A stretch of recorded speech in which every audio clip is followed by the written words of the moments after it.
मैं first exercise already upload कर चुकी हूँ। प्लीज़ इस एक्सरसाइज को स्टार्ट करने से पहले फर्स्ट एक्सरसाइज ज़रूर देखें। उसमें हमने पढ़ा था सम कैसे निकालते हैं दो इंटीजर का और सब्ट्रैक्ट कैसे करते हैं दो इंटीजर को, और कुछ क्वेश्चन सिंप्लीफिकेशन से रिलेटेड, राइट। तो अब हम इस एक्सरसाइज में पढ़ेंगे कि हम अगर दो इंटीजर्स दिए हुए हैं तो मल्टीप्लाई कैसे करते हैं। तो चलिए स्टार्ट करते हैं। प्लीज वीडियो लास्ट तक देखिएगा। और सिंपली अगर हमें 16/9 मल्टीप्लाई करने के लिए कह रहा है तो हम अपने पास्ट क्लासेस में सीख चुके हैं, जब भी दो नंबर्स को आपस में मल्टीप्लाई किया जाता है तो कैसे करते हैं। तो फर्स्ट पार्ट में अगर हमें दे रखा है 16 को 9 से मल्टीप्लाई करना है तो मोस्टली हम ऐसे ही करते थे। 16 9 कितना होता है, तो वो होता था हमारा 144, right. This is our answer. अब लेकिन ध्यान दीजिएगा यहाँ पे दोनों वैल्यूज पॉजिटिव है, राइट। कोई भी वैल्यू नेगेटिव नहीं है, तो उस केस में हम डायरेक्टली मल्टीप्लाई कर देते थे, जो अभी तक हम सीखते आ रहे थे। अब सेकेंड पार्ट में अगर आप देखेंगे, एक वैल्यू पॉजिटिव है जो कि 18 है और दूसरी वैल्यू हमारी 6 है जो नेगेटिव है। तो अब इन दोनों को मल्टीप्लाई करेंगे तो कैसे करेंगे, तो हम मल्टीप्लाई -6 तो कैसे करेंगे। सबसे पहले जब भी हमें दो डिजिट मल्टीप्लाई करनी होती है तो उसकी हम सबसे पहले साइन मल्टीप्लाई करते हैं। तो इसका साइन क्या है 18 का, प्लस, क्योंकि कोई साइन नहीं दे रखा तो प्लस साइन है। और इसी तरीके से 6 का साइन हमें कौन सा दे रखा है, माइनस। तो मैंने आपको बताया था जब भी ऑपोजिट साइन आपस में मल्टीप्लाई होते हैं तो आंसर माइनस में ही आता है, चाहे प्लस की मल्टीप्लाई माइनस में हो या माइनस की मल्टीप्लाई प्लस में हो, हमेशा माइनस का ही आंसर आएगा। लेकिन अगर आपस में सेम साइन मल्टीप्लाई होते हैं तो हमारा आंसर किस में आता है, प्लस में आता है, राइट। तो अब देखिए यहाँ पे एक प्लस है एक माइनस है, तो प्लस की मल्टीप्लाई माइनस में हुई तो हमारा आंसर कितना आ गया, माइनस में ही आ गया। और 18 6 हमें पता है 108 होता है, राइट। तो this is our answer. Let's do third part now. Third part में हमें 36 की मल्टीप्लाई करनी है -11 से। तो कैसे करेंगे, देखिए 36 एज इट इज, बाय का मतलब मल्टीप्लाई -11। अब हम सबसे पहले साइन की मल्टीप्लाई करते थे, तो 36 का साइन है प्लस और 11 का साइन है माइनस। तो प्लस की मल्टीप्लाई जब माइनस में होती है तो माइनस आ जाता है। अब 36 की 11 में मल्टीप्लाई करेंगे, 11 6 66, 6 कैरी, 11 3 33, 33 + 6 इज 39।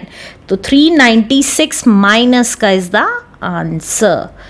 अब इसी तरीके से हम फोर्थ पार्ट करते हैं। फोर्थ पार्ट में कह रहा है हमें -28 को मल्टीप्लाई करना है 14 से। तो एक प्लस की वैल्यू है, एक माइनस की वैल्यू है, तो हम कैसे करेंगे, तो -28 की मल्टीप्लाई करनी है 14 से। तो देखिए अभी तक हमने बाद वाली वैल्यू माइनस देखी थी, अब हमारी पहले वाली वैल्यू माइनस की है।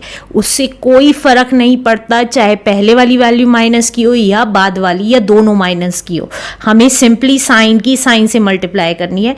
तो माइनस प्लस माइनस।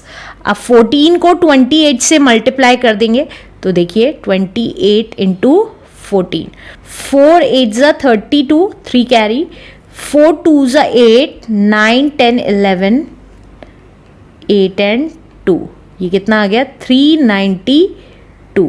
तो हमारा आंसर आ गया माइनस का 392 is the answer. Let's do next part now. अब फिफ्थ पार्ट में कह रहा है हमें -53 की मल्टीप्लाई करनी है 18 से, राइट।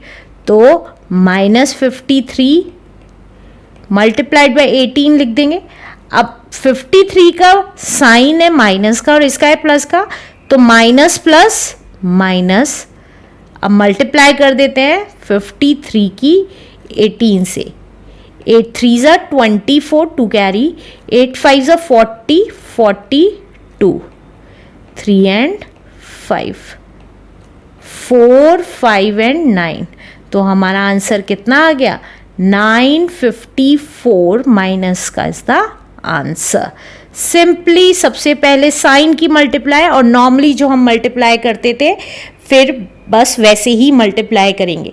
अब -35 की हमें 0 से मल्टीप्लाई करनी है, तो इसको कुछ भी लिखने की ज़रूरत नहीं है, आंसर 0 ही आएगा, क्योंकि हमने अभी तक सीखा है चाहे किसी भी नंबर, नेगेटिव नंबर हो या पॉजिटिव नंबर हो, जब भी उस नंबर की मल्टीप्लाई 0 से होती है तो आंसर हमेशा हमारा 0 ही आता है।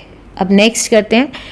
नेक्स्ट में कह रहा है 7th पार्ट में अब 0 को मल्टीप्लाई करना है -23 से, फिर किसी भी नंबर को 0 से मल्टीप्लाई करेंगे आंसर 0 ही आएगा, तो कुछ भी करने की ज़रूरत नहीं है, आंसर 0 लिख दीजिए, राइट।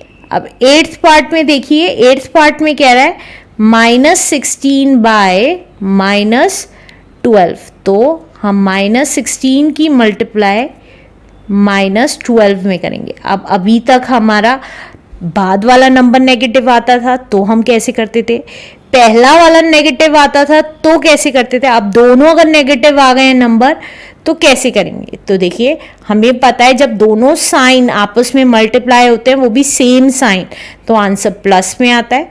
अब 16 × 12 कर देंगे, तो 16 × 12, 12 6 72, 7 कैरी, 12 1 12, 13 14 15 16 17 18 एंड 19, तो 192 आ गया हमारा आंसर प्लस का। Let's do next part now. Next part में कह रहा है -105 की मल्टीप्लाई हमें -8 से करनी है, तो कैसे करेंगे। तो देखिए -105 की मल्टीप्लाई हमने -8 में की, तो हमें पता है माइनस माइनस क्या होता है प्लस, तो प्लस की वैल्यू आएगी। 8 5 40, 8 1 8, राइट। देखिए 8 5 40, 0 आ गया, 4 कैरी, 8 0 0 प्लस 4 इज 4, 8 1 8, तो 840 प्लस का हमारा क्या आ गया, आंसर आ गया। अब इसी तरीके से 10th पार्ट देखिए, अब हमें -36 की मल्टीप्लाई करनी है -50 से, तो कैसे करेंगे। देखिए -36 एज इट इज, बाय का मतलब मल्टीप्लाई एंड -50, तो ये कितना आ गया। अब दोनों माइनस की वैल्यूज है, तो माइनस माइनस प्लस हो गया, 0 एज इट इज। 0 का कॉन्सेप्ट हमने सीखा था, जितनी जीरोज है उतनी जीरोज लगा दीजिए और फिर एक वैल्यू बच जाएगी, उससे डायरेक्टली मल्टीप्लाई कर दीजिए। तो 5 6 30, 3 कैरी, 5 3 15, 16 17 एंड 18, तो 1800 प्लस का is the answer. Let's do next part now. Next part में कह रहा है हमें -28 की मल्टीप्लाई करनी है -1 में, तो -28 एज इट इज, बाय का मतलब मल्टीप्लाई -1, तो देखिए अब हमें पता है माइनस माइनस प्लस होता है, तो लिखने की ज़रूरत ही नहीं है, और 28 1 28 होता है, तो प्लस का 28 is the answer. Let's do last part now. Last part कह रहा है 25 की मल्टीप्लाई करनी है -11 में, तो कैसे करेंगे। तो देखिए 25 की मल्टीप्लाई -11 में, तो क्योंकि हमारी एक वैल्यू प्लस की एक माइनस की है, तो प्लस माइनस माइनस। अब डायरेक्टली मल्टीप्लाई कर रही हूँ, 11 5 55, 5 यहाँ लिखा, 5 कैरी, 11 2 22, 22 प्लस 5 इज 27, तो माइनस का 275 इज द आंसर।